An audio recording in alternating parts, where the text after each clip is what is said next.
Hi everyone, my name is Andrada and I'm going to get to see you today a little later. I'm very excited to start consultation for your comprehensive training. I wanted to apologize again for having to cancel last minute our first meeting on November 30th. I had a pretty big medical event and ended up in the hospital, but it all cleared out. I'm all good. Everything's fine. I just needed a couple of days, actually a little bit over a week to recover. All is good now. I'm in perfect health. No need to worry or anything like that. And I'm excited to jump in, but I wanted to also prepare a repair for the fact that I missed our first consultation. And in thinking about what was broken, so what was lost with me canceling last minute, what I thought would be a good repair is to have a video for you that explains in a little bit more depth what to expect for the next couple of months. So what this part B of the training is going to look like. Because generally when I do these things, the most questions in the first day are around these. So hopefully with this video, it's going to be a little easier to get answers to those questions, even if you don't catch everything when we meet later today. So part B is pretty structured. We have 4 consultations. We still need to schedule one because we missed one, but we'll have 4 consultations in part B. And in the very first one, it's just an orientation, meet and greet, get to know you, and me to get a sense of your team and how your team meetings are going. The second, so that's one of the 4. Another one of the part B consultation meetings focuses on a suicide call. So a key component in DBT is that you will learn skills that you might already have, but that you're going to learn them again with DBT or get them to a better depth around suicide prevention. And in DBT, we offer phone coaching and crisis management for clients who are suicidal. So this skill is critical for therapists to be able to provide DBT in an effective manner. And because of that, one of our consultations in part B is going to be fully dedicated to practicing a crisis call. How that works is that when we decide, we're going to decide together which ones of our consultations is going to be the suicide call. And once we decide which one it's going to be, for that particular consultation, I'll log into our Zoom meeting through the forum with the camera off. I'll randomly pick one of the team members to be the therapist, and I'm going to jump right into a role play, pretending to be a suicidal client and asking the therapist to kind of help guide me through that situation. If the therapist does a good job, then we're going to make it out on the other end and process. If the therapist doesn't fully address my crisis, I might hang up to indicate that I'm going to follow through with my suicide plan. No worries, I'll call back if that happens. While the randomly picked therapist does this, let me share screen. Here it is. So I'm here on the PsychWire forum that you all have access to. You guys are group 7 July. In the library tab, there is a document that's called Suicide Practice Call Instruction and Checklist. So if you click on this,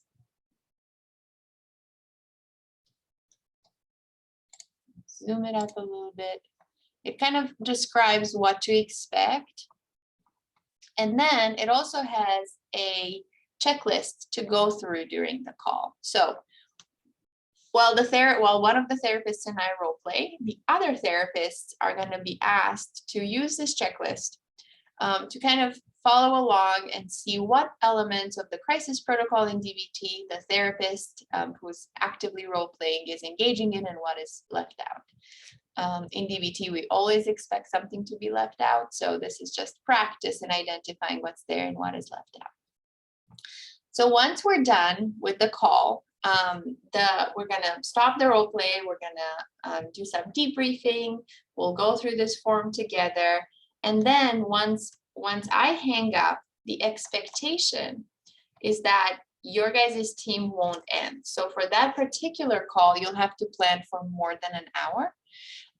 Because then what happens is that the therapist that I picked to be the therapist becomes the client, and they're going to pick a different therapist, and they're going to do a role play, and everyone is going to rate the new therapist on the checklist, and they're going to debrief. And once that's done, that therapist is going to become the client. They're going to pick another therapist from the team, and so forth. There's going to have to be a round robin where everyone gets to practice being client and therapist before this exercise is over. Ideally, you would do this again in one sitting. If it's not possible because of clinic schedules and things like that, it's okay to kind of pick up the next week during team meeting. But the expectation is that you will do a round robin where everyone gets a chance to be both therapist and client. Okay, so that's going to be one of our consultation calls. One is orientation, one is the suicide call. I'm going to close this. The other two that are left, one of them I'm going to observe how you conduct the team meeting. So again, another critical element of DBT is the DBT team, where all the therapists are equally vulnerable and they're providing therapy for the therapists. And one of the things that I want to do in part B is observe how a team unfolds naturally for you guys. It's unclear from your answers on the form if you already have a team running. If you don't, then it's going to be a great opportunity to kind of try it out, and then I'll give you feedback. If you do, then just do what you do. I'm going to be part of the team, observe, jump in with feedback, as well as provide feedback for the whole team at the end. So that's another one. And then the other thing that we're going to do in part B is prepare for part C, for the TBPI consultation. So in part C, what's going to happen is that we're going to get another trainer from BTEC to join us. We're going to have an hour and 15 minutes for the consultation, and we're going to spend the whole consultation focusing on questions about your practice and questions about a specific case. So in order to prepare for that, you have as homework for part B, a case formulation worksheet to fill. So I'm gonna, let me see if this is actually sharing. Give me 1 second. My Zoom, okay, let's stop share. Let me see if it's actually sharing the right thing. Okay, so let me go back to here. No, I don't want to go back there. I want to go back here.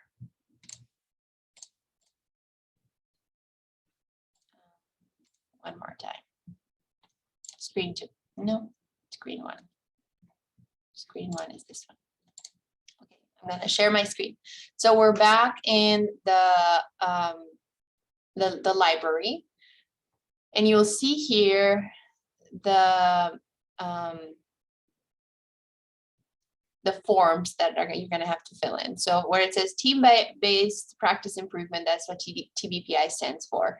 You have a case formulation worksheet. So if you open that and then bring it over, this is how it looks like. So as part of your homework for part B, each and every one of you has to complete a case formulation document.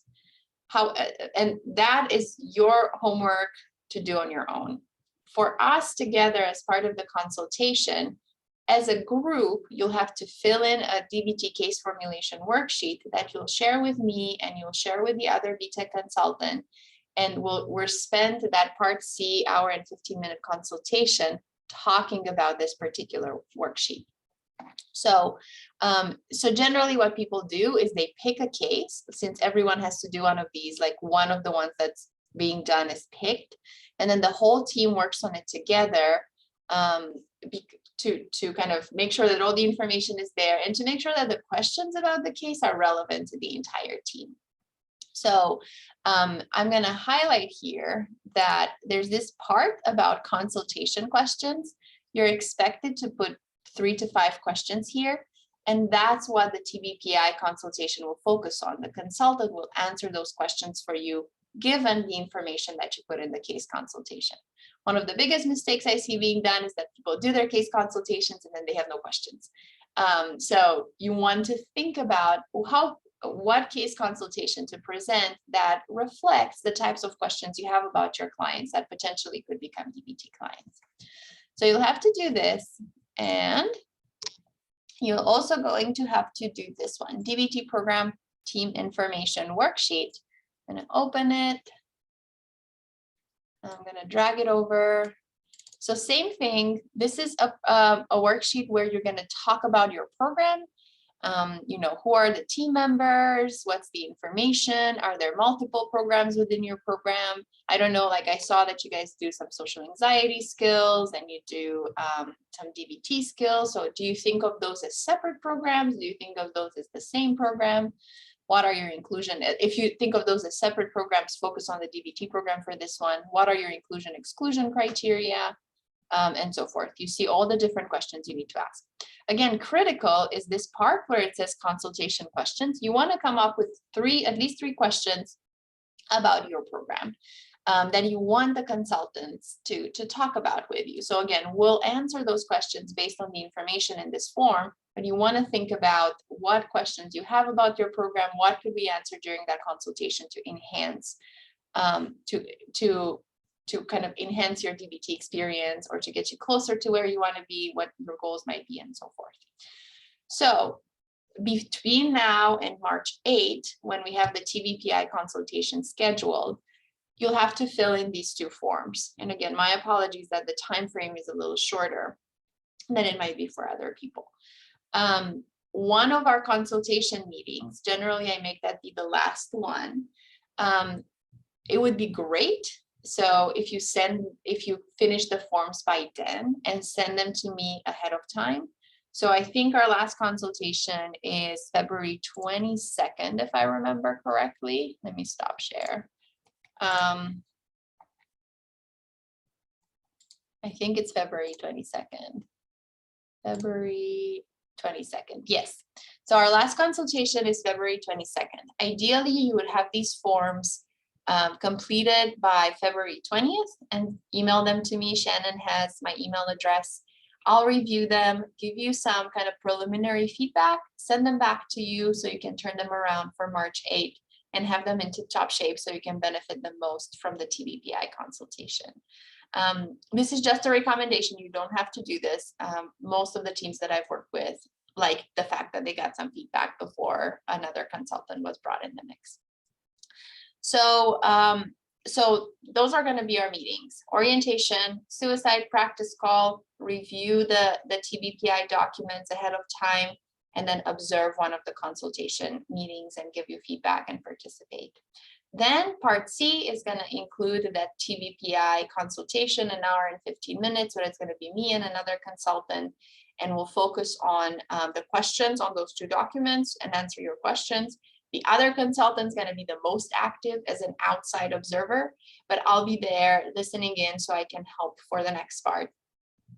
Those consultations are recorded, and other teams go through the same TBPI consultations, and then the expectation during that period, the part C period, is that you watch the videos from other teams to kind of learn about their questions, their cases, their teams, and their processes, again, as a way to enhance your knowledge of DBT. Once that's done, part D is going to start. When part D starts, we're going to resume our one-on-one consultations. So we're going to have a consultation once a month for 6 months.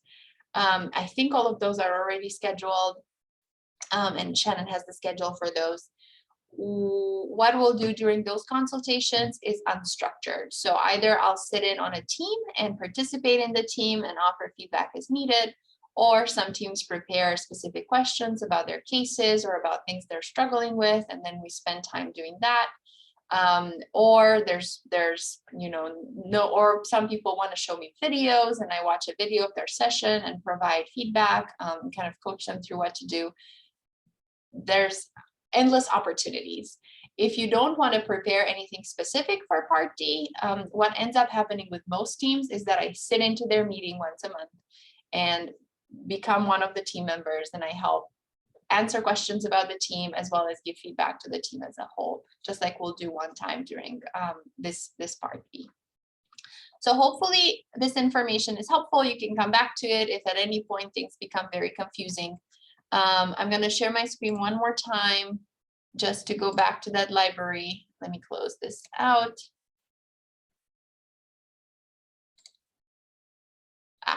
Too many things closed. Do I still have it? Did I close the whole thing? I think so. Maybe it's here. You got to see a glimpse of my calendar. Okay, we're back here. So other things that you have here, so if you've not done a consultation team before and you're starting a consultation team now, what you'll have to do is make sure that everyone who's on the consultation team agrees to these agreements, as well as you read one of these agreements at the beginning of every consultation team.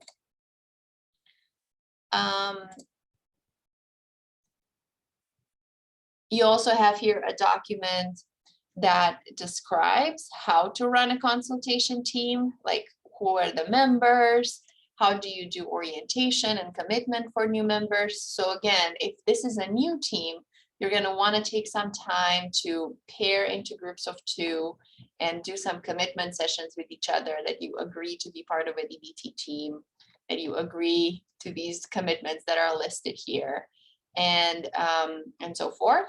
Consultation teams will follow an agenda. So this is an example of a team agenda.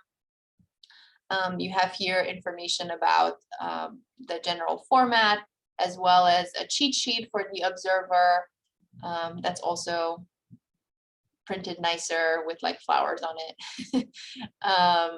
An example of notes for how to take notes. And that's all that you get for like helping tools for your consultation team. You have the Part B intensive homework checklist here, and a TBPI feedback template to fill in after you finish your TBPI consultation. All right, that is it. That is my orientation. I'm very excited to meet you guys soon. And again, I am happy to answer any questions about these, but I'm hoping that this video can kind of refresh your memory as we go through the next year together, in case you have questions or you forget what all the different things you need to do are. Thank you. My apologies again. Bye.